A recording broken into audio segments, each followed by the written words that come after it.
The Earth has never failed to surprise us with unexplainable facts. From the giant stone blocks of Baalbek to the ancient Greek computer whose purpose is still out of reach, every find reminds us that the past was never as simple as we like to think. With every new excavation or forgotten relic pulled from the ground, fresh questions begin to rise. Science can date the material, study the marks, the soil, the bones, and the place where it was found. Many relics do eventually get explained, but some remain stubbornly mysterious even after years of study. The UK has its own share of these perplexing relics, and today we'll be looking at the most mysterious ones. Number 15. Roman Dodecahedron of Norton Disney. There are more than 60 theories for how this 12-sided, pentagonal-faced bronze object worked, but archaeologists still cannot agree on a single one. And that is why the Roman dodecahedron found at Norton Disney in Lincolnshire feels so frustratingly mysterious. It was discovered in 2023 near the remains of a Roman villa, and it is thought to be around 1,700 years old. It is hollow, beautifully cast from copper alloy, and each face has a circular hole in it. Around the corners are small, rounded knobs, almost like someone designed them for a purpose, not decoration. But then the problem begins. There is not a single Roman writer who mentioned these objects. No carving shows anyone using one. About 130 have been found across the old northwestern Roman provinces, but they do not follow one standard size. Many also show little wear, which makes the usual tool explanation feel weak. Some people call them measuring devices. Some suggest ritual objects, candle holders, weapons, gaming pieces, or even knitting tools. But if the Romans made something this carefully, why did no one explain what it was? Number 14. The perplexing Neolithic stone balls. These elegantly carved stone balls are found mostly in Scotland. And not just 10 or 50, but over 420 of them have been found. Most are about the size of a baseball, but it's not their size that makes them perplexing.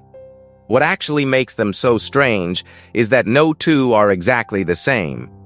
One has 6 raised knobs, another is covered with sharp-cut circles.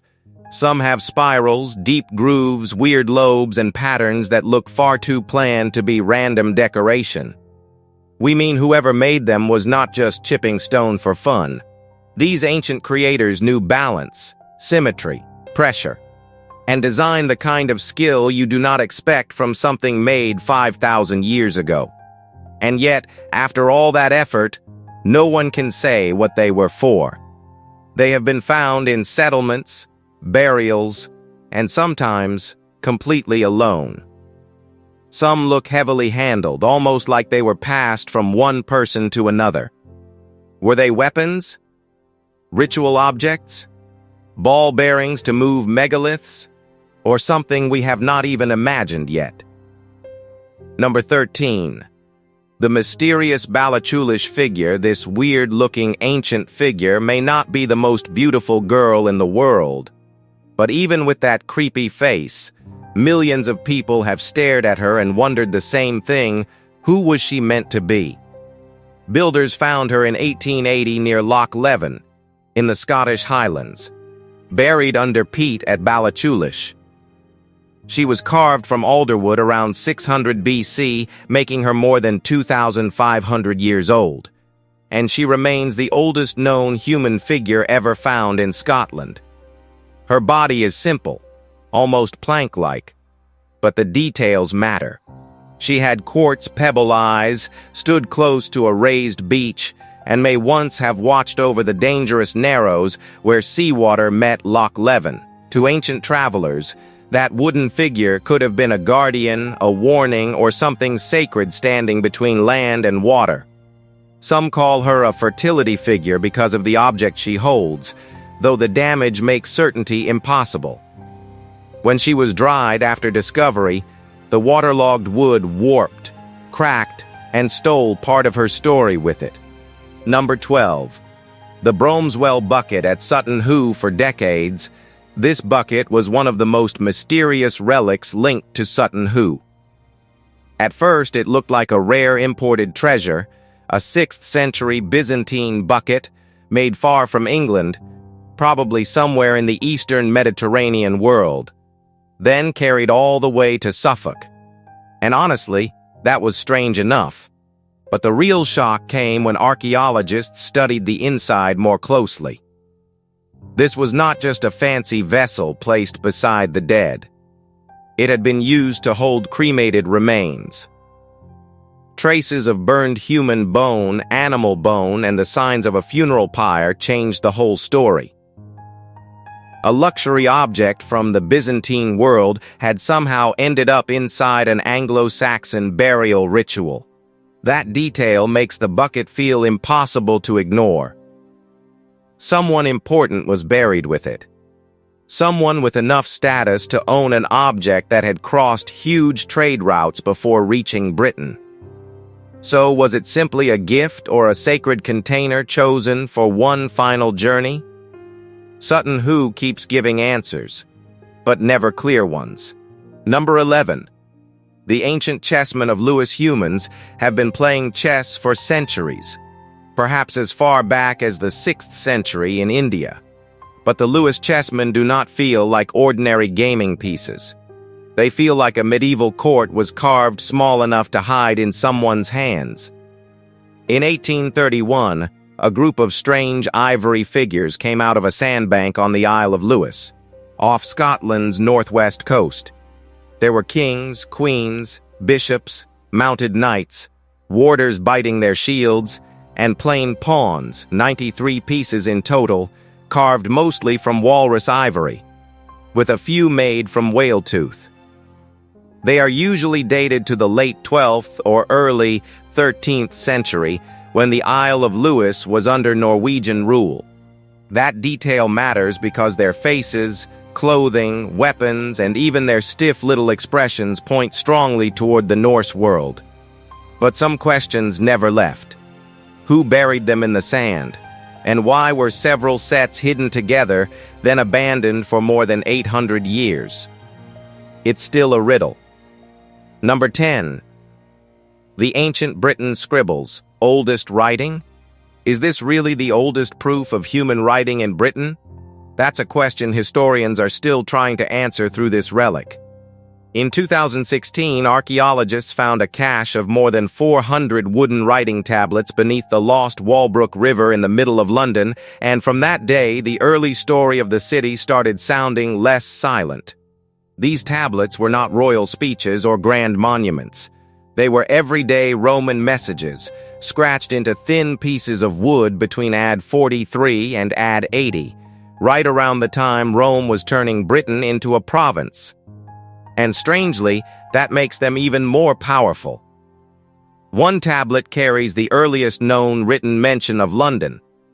Another records what may be Britain's oldest IOU.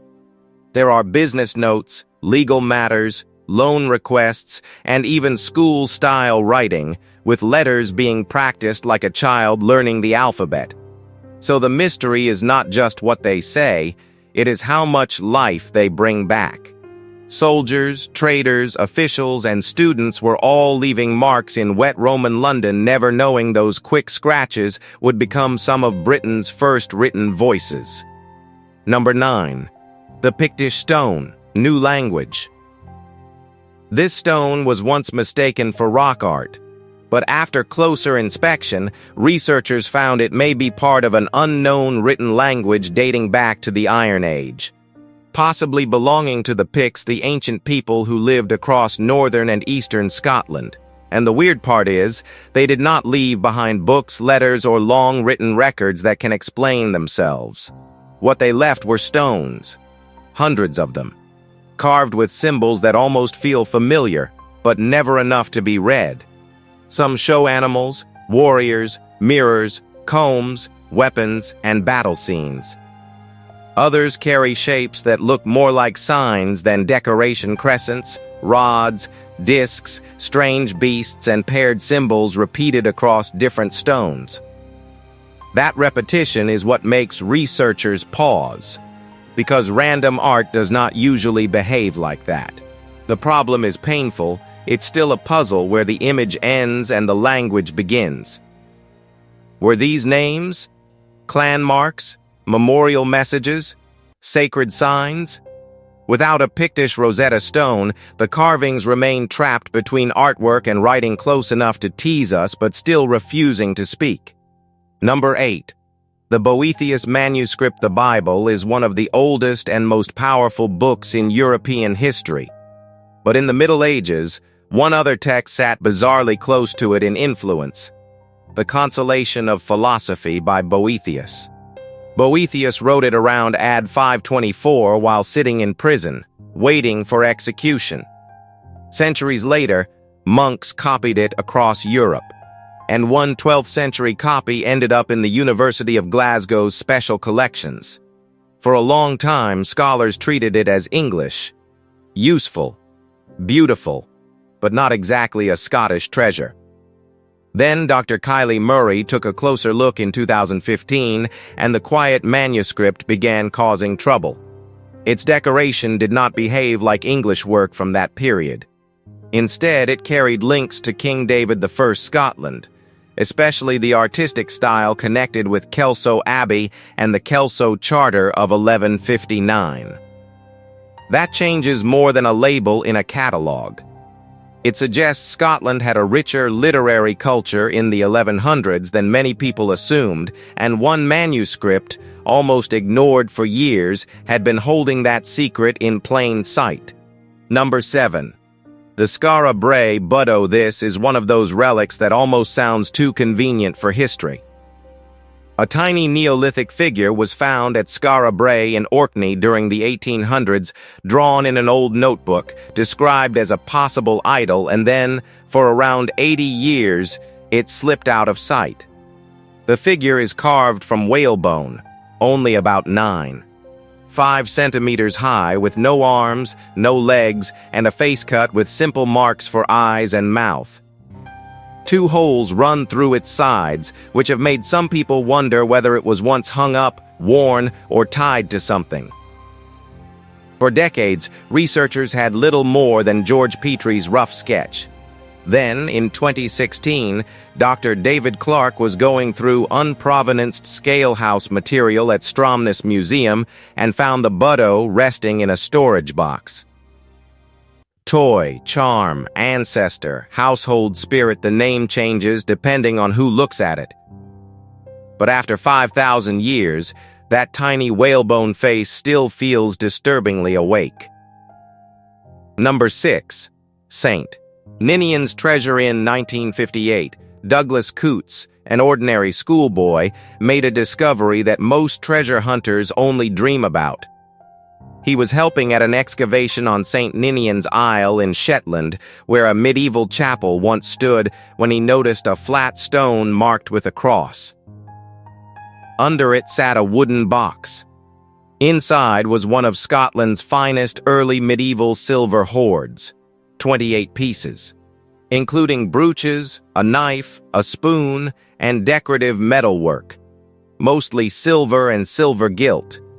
The hoard is usually dated to around AD 750-825, right when Viking raids were beginning to shake Scotland's coastlines.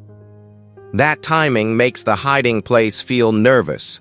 Someone may have buried these heirlooms to keep them safe, expecting to come back. But they never did. The strangest item was not silver at all. A piece of porpoise jawbone lay with the treasure. Why place that beside such wealth? That tiny bone turns a silver hoard into something far more intimate. Number 5. The Islay artifacts. When a gamekeeper released pigs on the Isle of Islay so they could clear bracken, he never expected them to start rewriting Scotland's early history. The animals were meant to root through plants, not drag the Ice Age back into daylight. But that is exactly what happened. On the east coast of the island, near Ruba Port Anti-Silic, the pigs began turning up stone tools. Archaeologists later found a deeper, older layer with chipped artifacts, a hearth, animal bones, plant traces, and signs of hunter-gatherers who had camped there about 12,000 years ago. That pushed human activity on Islay back by 3,000 years, placing people there far earlier than expected. The tools also looked similar to the Arensbergen tradition of Northwest Europe, linked with mobile reindeer hunters near the end of the last ice age. So the mystery is not only that people reached Islay so early, it is how they got there, how long they stayed, and what pulled them across that cold, shifting, prehistoric world. What are your theories about it? Let us know. Number 4. The Dunaverny flesh hook. We've seen ancient swords, gold, crowns, and buried treasure. But this relic is stranger, because it points to something more human: food, power, and ceremony. The Dunaverny flesh hook was found in 1829 by turf cutters in Dunaverny Bog. It dates to around 1050 to 900 BC, deep in the late Bronze Age, and it was probably not an ordinary kitchen tool. This long bronze object was made to reach into a large cauldron and lift pieces of meat during important feasts. That sounds simple until you look at the craftsmanship. Along its length are tiny bird figures, including swans with cygnets and darker birds often identified as ravens or corvids. In Irish Bronze Age art, that kind of detail is rare. So this was not just about serving stew. It may have belonged to a chief, someone who controlled the feast, the food, and the ritual around it. Who knows the truth? Number 3. The Burton Agnes Drum. This 5,000-year-old chalk sculpture was found in the grave of 3 children, which makes it one of the most disturbing and emotional relics ever discovered in Britain. The Burton Agnes Drum was uncovered in East Yorkshire in 2015 during excavation work on a country estate. It is small, barrel-shaped, and carved from chalk, but its meaning feels much larger than its size. The drum was placed above the head of one child who had been buried with 2 younger children close against them, almost as if they were being protected even in death. It was not a musical drum. There is no sign it was beaten or played. Instead, its surface carries detailed geometric markings. The same kind of ancient design language seen on the Folkestone drums, Neolithic stone balls, and other objects from the age of Stonehenge. A chalk ball and a polished bone pin were also found in the grave. One child's bones dated the burial to around 3005 to 2890 BC. Was the drum a charm or a symbol? Whatever it meant, someone placed it there with care. Number 2.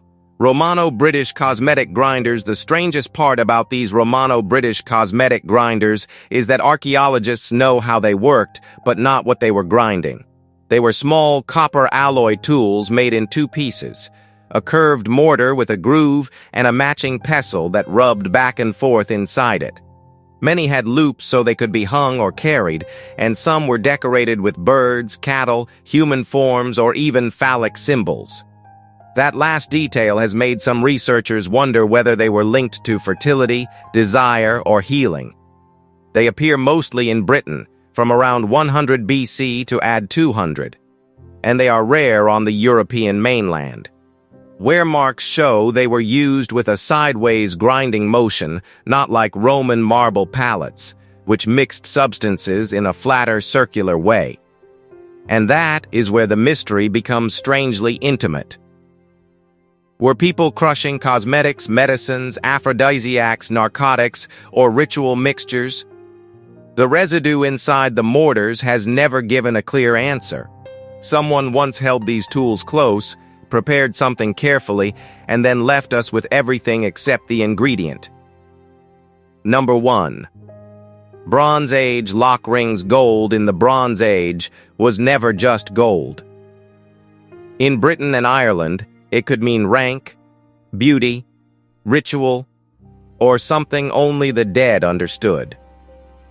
That is what makes these tiny lock rings so frustrating. They date to around 1000 to 800 BC, and many are made from thin gold sheet, shaped into open circular forms, sometimes plain, sometimes covered with neat geometric lines.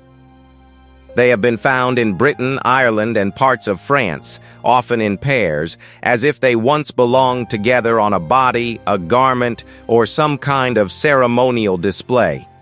The usual guesses sound simple enough: earrings, nose rings, or hair ornaments.